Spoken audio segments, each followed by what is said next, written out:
আসসালামু আলাইকুম প্রিয় দর্শক, অন্য মঞ্চের আলাপ চাইতায় আপনাদের সকলকে আমন্ত্রণ জানাচ্ছি। আশা করি ভালো আছেন। ঢাকা ক্যান্টনমেন্টের ভেতরে এক ধরনের গুমোট পরিস্থিতি, অনিশ্চয়তা, শঙ্কা, একটা দম বন্ধ করা পরিস্থিতি বিরাজ করছে। এর মধ্যে সম্প্রতি যুক্ত হয়েছে সিনিয়র কিছু কর্মকর্তার সাথে জুনিয়র কিছু কর্মকর্তার দ্বন্দ্ব। এই দ্বন্দ্বটি মূলত শুরু হয়েছে নির্বাচনকে কেন্দ্র করে। যারা ফরমেশন কমান্ডার অর্থাৎ ব্রিগেডিয়ার এবং তার উপরের র্যাঙ্কে যারা আছেন, তারা চাইছেন যে ডক্টর ইউনূস জাতীয় নির্বাচন দিয়ে, একটা সুষ্ঠু গ্রহণযোগ্য নির্বাচন দিয়ে নির্বাচিত সরকারের হাতে ক্ষমতা হস্তান্তর করে তিনি বিদায় নিক এবং সেনাবাহিনী সে অন্যান্য বাহিনীও ব্যারাকে ফিরে আসুক।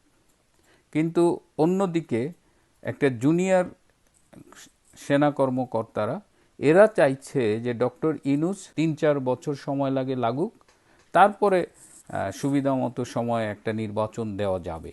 এই যে জুনিয়র গ্রুপটা যারা ডক্টর ইউনূসকে সময় দিতে চায়, এদের পেছনে কিন্তু ইন্ধন যোগাচ্ছে কিছু সাবেক সেনা কর্মকর্তা। তার মধ্যে যেমন lieutenant colonel Hasinur, colonel Shahid, major Delwar, major Zia, major Afridi, এরকম কয়েকজন জড়িত আছে। এই যে নামগুলো বললাম, এদের অনেকেই আবার বিভিন্ন আন্তর্জাতিক জঙ্গি গোষ্ঠীর সাথে জড়িত। এরাই জুলাই আগস্টের তথাকথিত বিপ্লবে স্নাইপার রাইফেল সহ অন্যান্য আগ্নেয়াস্ত্র সরবরাহ করেছিল। এরা ক্যান্টনমেন্টে এইসব তরুণ সামরিক কর্মকর্তাদের বিভিন্নভাবে উস্কানি দিচ্ছে এবং এদের এক অংশ এমনও প্ল্যান করেছে যে তারা রাষ্ট্রপতি শাহাবুদ্দিন চুপ্পু, সেনা প্রধান, নৌবাহিনী প্রধান এবং বিমান বাহিনী প্রধান, এদের সবাইকে ক্ষমতাচ্যুত করতে চায় এবং এর জন্য প্রয়োজনে তারা একটা সেনা বিদ্রোহেরও প্রস্তুতি ভেতরে ভেতরে নিচ্ছে এবং তাদের সম্ভাব্য বিদ্রোহর দুটো তারিখ তারা ঠিক করেছে। প্রয়োজনে একটা সেনা বিদ্রোহেরও পরিকল্পনা করছে। ঢাকা ক্যান্টনমেন্টে যতদূর জানি ২৭টি অস্ত্রাগার আছে, একটু কম বেশি হতে পারে। তো এই অস্ত্রাগারগুলো নিরাপত্তাটা নিশ্চিত করতে হবে। এবার কোনো কারণে যদি ঢাকা ক্যান্টনমেন্টে একটা সামরিক অভ্যুত্থান বা এরকম বিপ্লব প্রতিবিপ্লব হয়, তাহলে একটা ভয়াবহ পরিস্থিতির সৃষ্টি হবে। এদিকে ক্যান্টনমেন্টের পরিস্থিতি আমি শুরুতেই বলেছি বেশ নাজুক। ক্যান্টনমেন্টে আমরা দেখেছি যে সেনা কর্মকর্তারা বিভিন্ন রাজনৈতিক দলে উপদলে বিভক্ত। সামাজিক যোগাযোগ মাধ্যমে বিভিন্ন সামরিক কর্মকর্তাকে নিয়ে বিভিন্ন অপপ্রচার চলছে। একটি বৈরী দেশের গোয়েন্দা সংস্থাও এই ক্যান্টনমেন্টের ভেতরে বিভিন্ন রকমের অপতৎপরতা চালাচ্ছে এবং এর ফলে যেটা হয়েছে যে সেনাবাহিনীর মধ্যে, অন্যান্য বাহিনীর মধ্যে যে চেইন অফ কমান্ডটা থাকে, একটা ডিসিপ্লিন ফোর্সের জন্য যেটা খুব জরুরি, সেই চেইন অফ কমান্ডটা কিন্তু ক্ষতিগ্রস্ত হচ্ছে।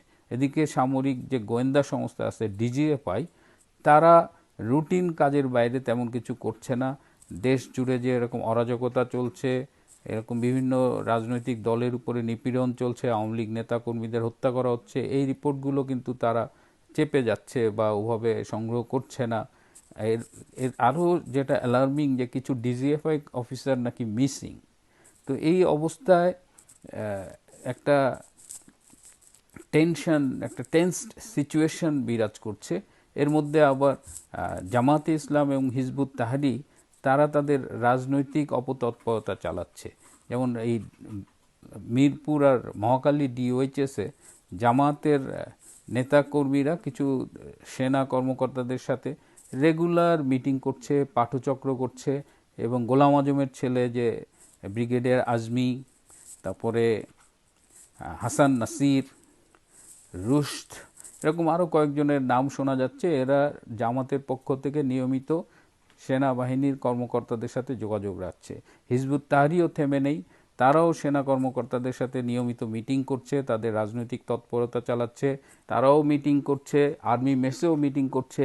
অ্যালার্মিং হলো যে এই যে তৎপরতাগুলো, এর মধ্য দিয়ে আর্মির ডিসিপ্লিন তো অ্যাফেক্টেড হচ্ছেই, আবার এসব নিয়ে জামাত এবং হিজবুত তাহরির মধ্যেও কিন্তু একটা দ্বন্দ্ব দেখা গেছে। ওদিকে প্রাক্তন সামরিক অফিসারদের যে ক্লাবটা রয়েছে মহাখালীতে, রাওয়া ক্লাব, এই রাওয়া ক্লাবে নিয়মিত মিটিং হচ্ছে এবং এখানে মিটিং করে এই অবসরপ্রাপ্ত সামরিক কর্মকর্তারা শেখ হাসিনার বিরুদ্ধে নানা রকমের ফন্দি ফিকির করছে, নানা রকমের ষড়যন্ত্র করছে। Rava club has turned into an anti Awami League club or anti Sheikh Hasina club. তো এটাও সামরিক বাহিনীর জন্য খুব সুখবর নয়।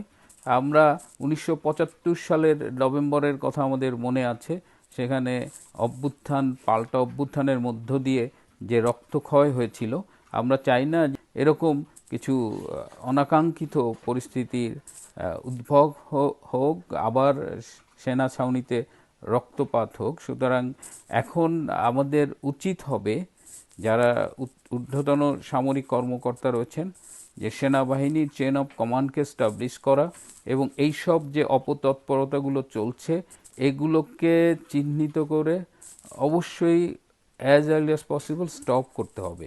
কারণ আমি এই তথ্যগুলো খুব বিশ্বাসযোগ্য সূত্র থেকে পেয়েছি। আমি খুব নিশ্চিত না হলে আমি এরকম একটা স্পর্শকাতর বিষয় নিয়ে আপনাদের সামনে আসতাম না।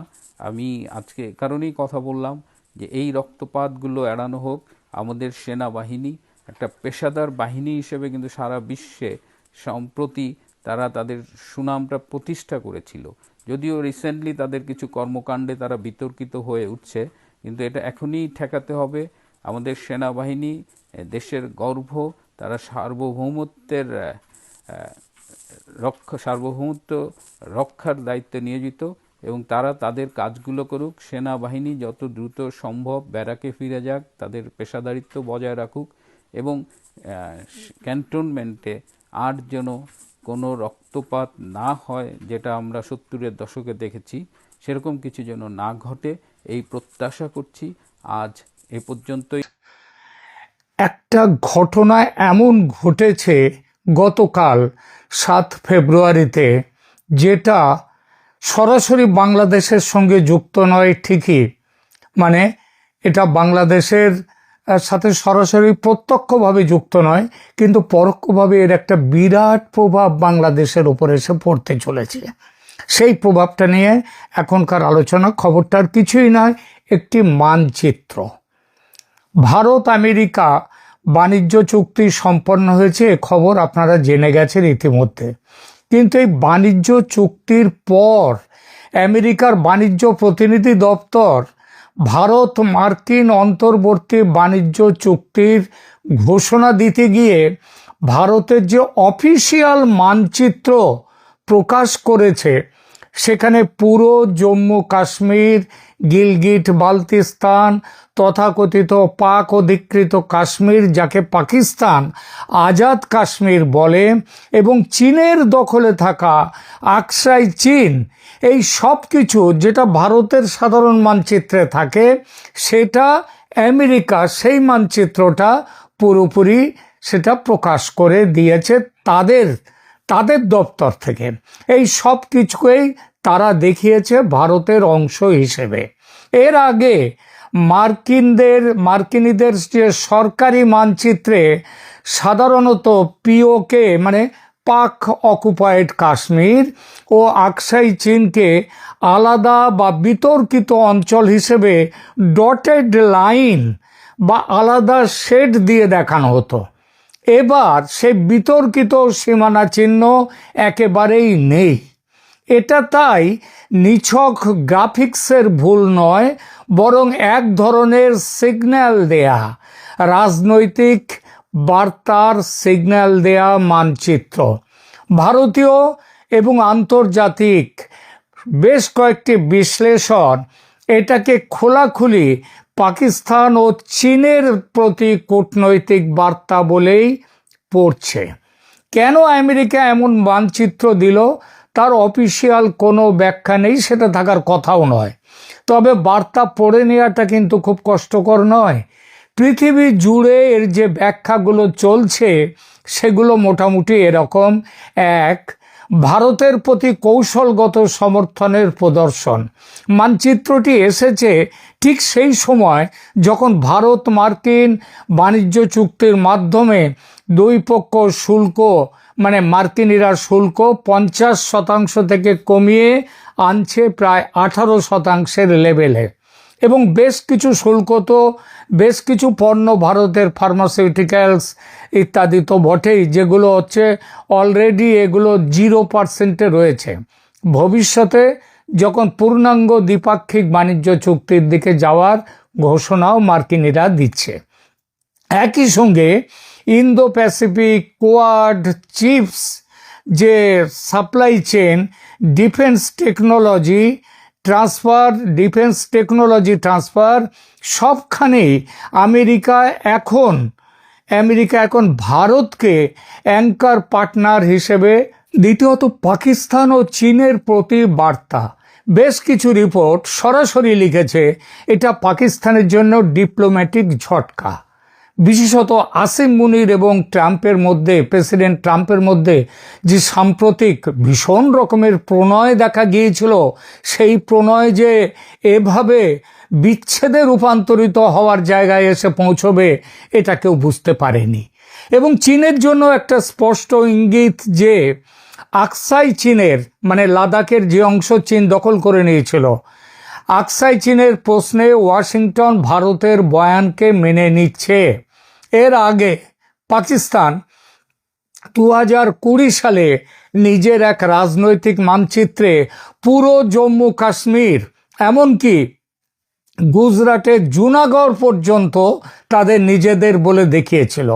চীন তারা কি করেছিল, 2023 সালে স্ট্যান্ডার্ড ম্যাপ দিয়ে অরুণাচল ও আকসাই চীনের ওপরে তাদের নিজেদের দাবি পেশ করেছিল, বলেছিল ওটা তাদের এলাকা।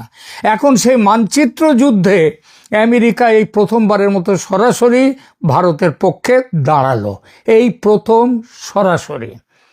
3 নম্বর, ভারতের দীর্ঘদিনের অভিযোগ মিটিয়ে দিল আমেরিকা। ভারত বহু বছর ধরে মার্কিন স্টেট ডিপার্টমেন্ট সমেত আন্তর্জাতিক সংস্থাগুলোর কাছে অভিযোগ করে আসছিল যে তাদের মানচিত্রে ভারতের সীমানা ঠিকভাবে দেখানো হয় না। বিশেষ করে জম্মু কাশ্মীর, আকসাই চীন, অরুণাচল এসবগুলো অনেক সময় ডটেড লাইন দিয়ে আলাদা করে দেখানো হচ্ছিল। নতুন মানচিত্র কার্যত সেই ভারতীয় অভিযোগকে স্বীকার করে কারেক্টেড ম্যাপ সংশোধিত মানচিত্র হিসেবে হাজির হয়েছে। চতুর্থত, ট্রাম্প প্রশাসনের অভ্যন্তরীণ রাজনীতি ও ডায়াসপোরা ফ্যাক্টর, সেটা কি দেখা যাক। বর্তমান ট্রাম্প প্রশাসন ভারত মার্কিন ট্রেড ডিলকে নিজেদের সাফল্য হিসেবে প্রজেক্ট করছে এবং ভারত আমেরিকার ভোট ব্যাংকের কাছে জিও স্ট্র্যাটেজিক যে প্রো ইন্ডিয়া ইমেজ তৈরি করাটাও তাদের রাজনৈতিক হিসাবের অংশ। এই ধরনের মানচিত্র diaspora sentiment, Hindu nationalist segment এবং ভারতীয় মেইন স্ট্রিম মিডিয়ায় খুব পজিটিভ একটা রিসেপশন তৈরি করে, যা অভ্যন্তরীণ রাজনৈতিক লাভও এনে দেয়। যদিও এটা সোর্স হিসেবে লেখা নয়, তাহলেও এটা সামঞ্জস্যপূর্ণ একটা বিশ্লেষণ। পাকিস্তানের ওপরে এই ঘটনার তাৎক্ষণিক প্রভাব পড়বে। কাশ্মীর ইস্যুতে পাকিস্তানের কূটনৈতিক বিচ্ছিন্নতা আরও বাড়বে। পাকিস্তানের দীর্ঘদিনের কৌশল ছিল ওয়াশিংটন, লন্ডন, ব্রাসেলস সমেত পশ্চিমের রাজধানীগুলোতে কাশ্মীর ইস্যুর আন্তর্জাতিকীকরণ করে দেয়া। এখন সবচেয়ে প্রভাবশালী পশ্চিমের শক্তি আমেরিকা যখন অফিসিয়াল মানচিত্রেই পাক অধিকৃত কাশ্মীরকে ভারতের অংশ ধরে নেয়, গিলগিট বালতিস্তানকে যেগুলোকে ওই চীনের কাছে দেওয়ার জন্য সব করে দিয়েছিল এবং যেগুলো এখন পাকিস্তান, যার ওপর দিয়ে ওই BRI আসছে, বর্ডার রোড ইনিশিয়েটিভ যেখান দিয়ে আসছে, তো এইগুলো এই কূটনৈতিক বয়ানে নৈতিক ও ইমেজ বেসড ওজন যেটা ছিল চীনের পক্ষে, পাকিস্তানের পক্ষে, সেটা মারাত্মকভাবে এখন কমে যাবে। বাংলাদেশ গালফ, দক্ষিণ পূর্ব এশিয়ার মতো মুসলিম বহুল বা ডেভেলপিং দেশগুলোর কাছে পাকিস্তান যখন কাশ্মীর ইস্যুতে সমর্থন চাইবে, তখন তারা সহজেই বলতে পারবে বড় শক্তিগুলো তো এখন ভারতের মানচিত্রের সঙ্গে তাল মিলিয়ে চলছে, তাহলে তোমরা কেন এসব বলছো?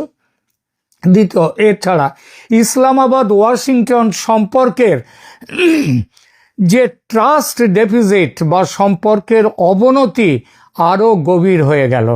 পাকিস্তান এখন international monetary fund, world bank, Gulf donors তাদের সবার সহায়তার উপরে ভীষণ নির্ভরশীল। ঐতিহ্যগতভাবে এসব ফোরামে আমেরিকার প্রভাব অনেক। এমন অবস্থায় মানচিত্রের ধাক্কা পাকিস্তানের রাজনৈতিক এলিটের মধ্যে আমেরিকা আর আমাদের কোনো কথাই শুনছে না এই বোধকে আরও শক্তিশালী করবে, তাকে আরও বেশি করে হয়তো চীনের দিকে ঝুঁকে ঠেলে দিতে পারে। তবে বাস্তব দিক থেকে দেখলে পাকিস্তানের পক্ষে ওই আমেরিকার সঙ্গে ব্রেকআপ করা সম্ভব নয়। চীন পাকিস্তান কোলাবোরেশন আরও ঘনিষ্ঠ হওয়ার ঝোঁক আসতে পারে, যেহেতু একই মানচিত্রে পিওকের সঙ্গে আকসাই চীনও ভারতের অংশ হিসেবে দেখানো হয়েছে। তাই ইসলামাবাদ ও বেইজিংয়ের কমন একটা আক্ষেপ বা কি বলবো অভিযোগ, গ্রিভেন্স তৈরি হবে। উভয়ই একে নিজেদের আঞ্চলিক স্বার্থের বিরুদ্ধে মার্কিন অবস্থান বলে তুলে ধরবে। দেখুন, China Pakistan economic corridor, CPEC, Gilgit Baltistan, Karakoram corridor সব কিছুর ওপরে আমেরিকার এই মানচিত্র অভিঘাত আসবে। প্রতিক্রিয়ার আকারে কিছু কড়া বিবৃতি দেওয়া ছাড়া তাদের আর কিছু করবার ক্ষমতা নেই। এবার দেখি বাংলাদেশের ওপর এর কি সম্ভাব্য প্রভাব। এক কথায় এই প্রভাব বিশেষ করে বাংলাদেশের বর্তমান শাসকদের জন্য মারাত্মক। বাংলাদেশের জন্য এটা সরাসরি মানচিত্র সংক্রান্ত কোনো সার্বভৌম ইস্যু নয়, কিন্তু আঞ্চলিক ক্ষমতার ভারসাম্য, কূটনৈতিক স্পেস আর তাদের যে অভ্যন্তরীণ রাজনীতি, ডোমেস্টিক পলিটিক্স, এই তিনটে জায়গাতেই এই মানচিত্রের প্রভাব, ভারত আমেরিকা এই যে কাছাকাছি হওয়ার প্রভাব ভয়ঙ্কর রকমের গুরুত্বপূর্ণ। ভারত মার্কিন জোট আরও মজবুত হওয়া মানে ভারতের আঞ্চলিক লিভারেজ বেড়ে যাওয়া। আমেরিকা যখন প্রকাশ্যেই ভারতের সবচেয়ে স্পর্শকাতর ন্যারেটিভ অর্থাৎ ওই মানচিত্র, দেশের মানচিত্র, তার সঙ্গে নিজেকে অ্যালাইন করতে শুরু করে, তখন দক্ষিণ এশিয়ায় ভারতের big brother plus global partner আমেরিকার এই দুই ইমেজ আরও জোরালো হয়ে ওঠে। ওই বাংলাদেশের ছেলে ছোকরারা, ওই মাহফুজ আলমরা, এরা ওই পশ্চিমবঙ্গ, বিহার, ঝাড়খণ্ড, ওদিকে 7টা রাজ্য, 7 সিস্টার্সকে নিয়ে নিজেদের মানচিত্রে নিয়ে একটা বই করেছিল না, মানচিত্র করেছিল। সেই সবগুলো আবার আমাদের ইউনুস মিয়া সেইগুলো দিয়ে দিয়েছিলেন পাকিস্তানের যারা ওখানে এসছিলেন, সেনা প্রধানরা যারা এসছিলেন তাদেরকে দিয়েছিলেন। তার কি ফলটা হলো? এইবার দেখা গেল এইগুলো আর করার ক্ষমতা কেন এরই মানে চিন্তার মধ্যে আনতে পারবে না। বাংলাদেশ, নেপাল, ভুটান, শ্রীলঙ্কা প্রত্যেকটা রাষ্ট্রের জন্য বার্তা একটা স্পষ্ট, সেটা হলো আঞ্চলিক ভূ রাজনীতিতে যদি তোমরা কিছু করতে যাও, তোমরা যদি ওয়াশিংটনের সমর্থন চাইতে যাও, সেটা ভারতের সঙ্গে কথা বলে, ভারতের সঙ্গে সামঞ্জস্য রেখে তবে চাইতে পারবে। ভারত যদি তার বিরুদ্ধে থাকে তোমাদের কিচ্ছু পাবে না। এর ফলে ঢাকার পক্ষে একদিকে চীন, পাকিস্তান, তুরস্ক, মালয়েশিয়া টাইপ এই যে ব্লক, মানে যাদের সাথে বাংলাদেশ যে খুব এখন ভাবসাব করছিল, সেই ব্লকের সেই জোটের ভাষাটা পুরোপুরি নিচ্ছিল, সেটা বন্ধ হয়ে গেল। আর একদিকে এবার ভারতের সঙ্গে ঘনিষ্ঠ সম্পর্ক ও নিরাপত্তা যোগাযোগ এটা চালিয়ে যাওয়া ছাড়া বাংলাদেশের আর কোনো উপায় নেই। 24-এর গণ অভ্যুত্থানে তার মূলে দুটো কারণ ছিল প্রধান, দুটো আবেগ বা কারণই বলি। এক ছিল কি ফ্যাসিস্ট হাসিনার বিরুদ্ধে তাদের যে লড়াই সেটা, আর দুই হচ্ছে কি ভারতের প্রভুত্ববাদের বিরুদ্ধে লড়াই। মানে একদিকে হাসিনার বিরুদ্ধে লড়াই, আরেকদিকে ভারতের বিরুদ্ধে লড়াই। এই দুটো কারণ একসাথে যুক্ত হয়ে 24-এর ওই ষড়যন্ত্র বা গণ অভ্যুত্থান। বাংলাদেশের বর্তমান সরকার আজ পর্যন্ত এই 18 মাস পরেও সেই একই লাইনে চলছে। দুই দেশের সম্পর্ক ইতিহাসের সবচেয়ে তলানিতে এসে পৌঁছেছে। এই অবস্থান থেকে বেরিয়ে আসতে এখন বাধ্য হবে বাংলাদেশ। ভারতের রাজনৈতিক শ্রেণী অলরেডি ভারতের রাজনীতিতে এই মানচিত্রকে ব্যবহার করা শুরু হয়ে গেছে নিজেদের নির্বাচনী ও কূটনৈতিক বয়ানে। দেখুন, আমেরিকাও আমাদের মানচিত্রকে স্বীকৃতি দিচ্ছে। বাংলাদেশের যে কোনো ইস্যু, সীমান্ত হত্যা, তিস্তা জল বন্টন কিংবা গঙ্গা জল বন্টন চুক্তি, মিজোরাম, ত্রিপুরা, মেঘালয় সীমান্ত, শিলচর সিলেট যে ট্রানজিট লাইন, এমনকি এনআরসি সিএ যেটা ভারতে চলছে, সেই পরবর্তী আলোচনাতেও ভারতের গ্লোবাল পার্টনারশিপের ওজন, আমেরিকা যে সাথে তার যে এখন পার্টনারশিপ হয়ে গেল ভারতের, এই ওজন ঢাকার মাথার উপরে না হাতুড়ি ঝুলিয়ে রাখবে, অদৃশ্য চাপ হিসেবে কাজ করবে। বাস্তবে বাংলাদেশ এখনো পর্যাপ্ত কূটনৈতিক সম্পর্ক রেখে দিয়েছে, চীন ইত্যাদি এদের সবার সাথে রেখে দিয়েছে, কিন্তু ভারতের ন্যারেটিভ যেটা তার হাই গ্রাউন্ড, সেটা আরও দৃঢ় হবে এরপর। বাংলাদেশের অভ্যন্তরীণ রাজনীতিতে কাশ্মীর ইস্যুতে নতুন প্রোপাগান্ডা, ওই ইসলামপন্থী গোষ্ঠীরা যা বলে, পাকিস্তান ঘনিষ্ঠ রাজনৈতিক দলগুলো যেসব কথা বলে, সোশ্যাল মিডিয়ার একাংশ তারা যে এই মানচিত্রকে তারা সহ্য করতে পারবে না, তারা বলবে এটা ভারত আমেরিকার আঁতাত এবং এটা ইসলামের বিরুদ্ধে ষড়যন্ত্রও বলতে পারে। কাশ্মীর বেইসে দিল, এই টাইপের বয়ানও তারা বলতে পারে, এটা প্রায় নিশ্চিত। এর ফলে ওই রাস্তার লড়াই হয়তো কিছুটা এগোতে যেতে পারে, কিন্তু গত পরশু তো দেখলেন ওই ইনকিলাব মঞ্চ, তাদের ওপরে পুলিশ কিভাবে ঝাঁপিয়ে পড়েছিল। সুতরাং যে সরকারই আসুক, এমনকি এই ইউনূসের আমলেও যদি এই সবগুলো নিয়ে কিছু করতে যায়, সেটা কিন্তু এই সরকারকে কিন্তু ঝাঁপিয়ে পড়তে হবে। সুতরাং রাষ্ট্রীয় পর্যায়ে বাংলাদেশ সরকার বরাবরই, এমনকি এর আগেও কাশ্মীর ভারতের অভ্যন্তরীণ বিষয় এমন খোলামেলা লাইন নেয়নি কিন্তু বাংলাদেশ এতদিন। আবার প্রকাশ্য পাকিস্তানি লাইনও নেয়নি, কিন্তু এবার আগামী দিনে এই যে স্ট্র্যাটেজিক অ্যাম্বিগুইটি, এটা আর রাখতে পারবে না। ভারতের লাইন তাদের মানতে হবে। ভারত মার্কিন এই যে জোট শক্তিশালী হওয়া, মানে ইন্দো প্যাসিফিক অর্থনীতি, সাপ্লাই চেন ডাইভার্সিফিকেশন, ফ্রেন্ডশোরিং, এসব ন্যারেটিভে বাংলাদেশ যদি ভারতের সঙ্গে লজিস্টিক্যালি যুক্ত হতে পারে তাহলে বাংলাদেশের লাভ। কিন্তু যদি ঢাকা খুব বেশি ওই চীনের সঙ্গে বিআরআই কেন্দ্রিক বা বেইজিং ঘেঁষা পলিসি নেয়, তাহলে ভারত মার্কিন জোটের দৃষ্টিভঙ্গিতে বাংলাদেশ হয়ে উঠবে কি একটা ঝুঁকি, স্ট্র্যাটেজিক রিস্ক। বলা বাহুল্য তার খেসারত দিতে হবে বাংলাদেশকে। সংক্ষেপে এই মানচিত্র সংকেতের মূল অর্থ 3টি লাইনে ধরা যায়। আমেরিকা এখন সরাসরি ভারতকে দক্ষিণ এশিয়ার প্রধান অংশীদার হিসেবে দেখছে, ভারতের ওপরেই সমস্ত কিছু নির্ভর করছে। কাশ্মীর ও আকসাই চীনের মানচিত্র উপস্থাপন সেই কৌশলেরই একটা ছোট্ট কিন্তু তাৎপর্যপূর্ণ অংশ। পাকিস্তানের ঐতিহাসিক কাশ্মীর ন্যারেটিভ পশ্চিমে আর থাকলো না, ফলে ইসলামাবাদের কূটনৈতিক যে লিভারেজ সেটা সংকুচিত হয়ে গেল। তারপরে তারা চীনের সাথে প্রেম কতটা করবে আর আমেরিকা সেটা কিভাবে দেখবে, সেটা তো ভবিষ্যৎ বলবে। তবে ভালোভাবে যে দেখবে না সে তো নিশ্চিত।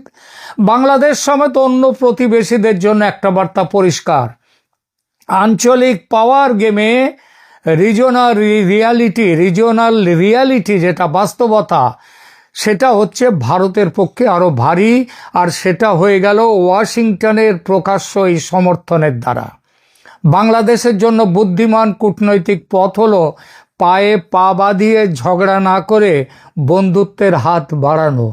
যে কূটনৈতিক লাইন নিয়ে শেখ হাসিনা তার দীর্ঘ 15 বছরের শাসন চালিয়েছেন, সেই পথ আরো বেশি জোরালোভাবে নেয়া। কিন্তু মোহাম্মদ ইউনূস এবং তার সঙ্গীরা কি নিজেদের চরিত্র সংশোধন করতে পারবে? মনে রাখতে হবে, ইউনূস সরকারের কাছ থেকে যা আদায় করার তা কিন্তু ইতিমধ্যেই নিয়ে নিয়েছে আমেরিকা। গোপন চুক্তি বাইরে আসছে না, 9 তারিখ, কালকেই সেটা স্বাক্ষর হবে। আর কিছু নেই নেয়ার মতো। এখন বাংলাদেশকে ভারতের চোখ দিয়ে দেখবে আমেরিকা। ভারত যেভাবে দেখতে বলবে সেইভাবেই বাংলাদেশকে দেখবে আমেরিকা। আর এতেই ঘুম চলে গেছে ইউনূস সরকারের। ইউনূস গংদের চোখে ঘুম নেই। ইউনূস ভেবেছিলেন জামাত ক্ষমতায় আসবে এই জালিয়াতির নির্বাচনে 9 ফেব্রুয়ারিতে, এই 12 ফেব্রুয়ারিতে ইউনূস হবেন রাষ্ট্রপতি। ভারত এই ন্যারেটিভ মানবেই না। ইউনূস এবং জামাত এই দুই শক্তিকেই মেনে নেবে না ভারত। কিন্তু 12 ফেব্রুয়ারির নির্বাচনে যদি জামাত জোট যদি জিতে যায়, তাহলে দুরকম খবর পাচ্ছি। তেমন পরিস্থিতি হলে কি হতে পারে, কিংবা আগামী দিনগুলোতে কি হবে। এক হচ্ছে নির্বাচন বন্ধ হয়ে যাবে আপাতত, 2-1 দিনের মধ্যেই ঘোষণা হয়ে যাবে, একথা হয়ে যাবে। একথা কিন্তু খুব বড়ভাবে এটা শোনা যাচ্ছে। এবং তারপরে কি হবে? ইউনূস থাকবে না, সেনা ক্ষমতা দখল করবে বাংলাদেশে। তবে সরাসরি নয়, সেনা সমর্থিত নতুন কেয়ারটেকার সরকার আসবে, ইউনূস চলে যাবে। আওয়ামী লীগকে সেই সরকার এসে নিষেধাজ্ঞা মুক্ত করবে। সেই সরকার এসে ইন্টারন্যাশনাল ক্রাইম ট্রাইব্যুনাল, যারা হাসিনাকে মৃত্যুদণ্ড দিয়েছে, বিচারে সাজা দিচ্ছে, এই ট্রাইব্যুনালকে অবৈধ ঘোষণা করে দিয়ে নতুন অর্ডিন্যান্স জারি হবে। নতুন করে নির্বাচনের ব্যবস্থা হবে কয়েক মাসের মধ্যে। এটা হলো একটা খবর যেটা পাচ্ছি। দ্বিতীয়টা হলো, নির্বাচন হয়ে যাক, তবে জালিয়াতির নির্বাচন করার যে ইউনূসের প্ল্যান আছে, জামাতের প্ল্যান আছে, তেমন নির্বাচন নয়। দেশের যা অবস্থা, তাতে বিএনপি এককভাবে যদি ক্ষমতায় না আসে, সেই পরিস্থিতিতে সংসদ গঠিত হবে না। কারণ বিএনপি জামাতের সাথে জোট বাঁধবে না, এটা পরিষ্কার। সেনা এই ক্ষেত্রেও ইউনূস সরকার ভেঙে নতুন সরকার, কেয়ারটেকার সরকার নিয়ে আসবে। এই দুটো সম্ভাবনায় ইউনূস গংদের ঘুম কেড়ে নিয়েছে, জিনা হারাম করে দিয়েছে। রাজনীতির বাঁক বড়ই অনিশ্চিত। কে ভাবতে পেরেছিল আসিম মুনিরের পাকিস্তানকে এভাবে পথে বসাবেন ট্রাম্প সাহেব এত তাড়াতাড়ি? কেউ ভাবতে পারেনি, কিন্তু তাই ঘটেছে। বাংলাদেশেও আগামী দিনে এমন কিছু ঘটতে চলেছে যা কেউ ভাবেনি, কিন্তু ঘটবে। ডাস্টবিন শফিক যখন শেখ হাসিনার এই খাট বা কট দেখালেন, যেমন এর আগে তারা বলেছেন তাদের নাকি সোনা দানা পাওয়া গেছে প্রচুর। আপনি আমাকে প্রশ্ন করেছেন, আমি বলেছিলাম আমার দাদিরও তো 1 কলসি স্বর্ণ ছিল। তো ওই তুলনায় তাহলে শেখ হাসিনা কিছুই নেই। আর যে খাট দেখাইলো, এটাকে 15 লক্ষ কোটি টাকা যার থাকে, আমার কাছে যদি এখন 500 কোটি টাকার মালিক হই, আমি কি এই ব্লেজার পরবো, আমি এই জামা পরবো, আমি এই চেয়ারে থাকবো না? তাহলে কি আমার আমার চুলের এই মুছের জন্য আমি খরচ করবো মাসে 50,000 টাকা? আমার এই জেনারেল ওসমানীর মুছ, এটা ঠিক করে দিতে 50,000 খরচ করবো। এরকম দাড়ি থাকবে না আমার, এটাই স্বাভাবিক। তো 15 লক্ষ কোটি টাকা যার বিরুদ্ধে অভিযোগ দুর্নীতি, তার ব্যাংকে কিন্তু আর টাকা পাওয়া যায় নাই। এমনকি সুইস ব্যাংকে 5টা টাকা আজ পর্যন্ত পাওয়া যায় নাই। বরং আমরা জেনেছি যে নয়া 6,000 কোটিপতি জন্ম নিয়েছে আমার ভাবির পোলারা, আমার বড় ভাইরা, ছোট ভাইরা, এত টাকার 6,000 কোটিপতির জন্ম হয়েছে। যখন বাংলাদেশে গার্মেন্টস বন্ধ, শিল্প বন্ধ, তাহলে এগুলো কই থেকে আসলো? এবং এবং এও জানি যে ব্যাংকে টাকা নাই, এ টাকা কোথায় যায়? এও জানি যে গ্যাসের নামে যে বাটপারি চললো, প্রতি গ্যাসের সিলিন্ডারে 1200 টাকা লাভ, এগুলো কাদের পকেটে যায়? যাই হোক, সেটা অন্য প্রসঙ্গ। আপনি যেটা বলেছেন শুভেচ্ছা বক্তব্য, তাই একটু শর্ট করি। সেটা হলো যে এই যে খাটটা দেখালো, এই খাটেই প্রমাণ করে যে শেখ হাসিনা আসলে সাদামাটা জীবনযাপন করতেন। আমার ধারণা যে উত্তরার ফ্ল্যাটের দাম কিন্তু বেশি না, মানে ধানমন্ডি, গুলশান, বনানীর তুলনায় সবচেয়ে কম দামি ফ্ল্যাট হচ্ছে উত্তরা, কিন্তু সেটা অভিজাত লোকেরা থাকে। সেই ফ্ল্যাটেও আমার ধারণা এর চেয়ে দামি দামি খাট, আমার ধারণা।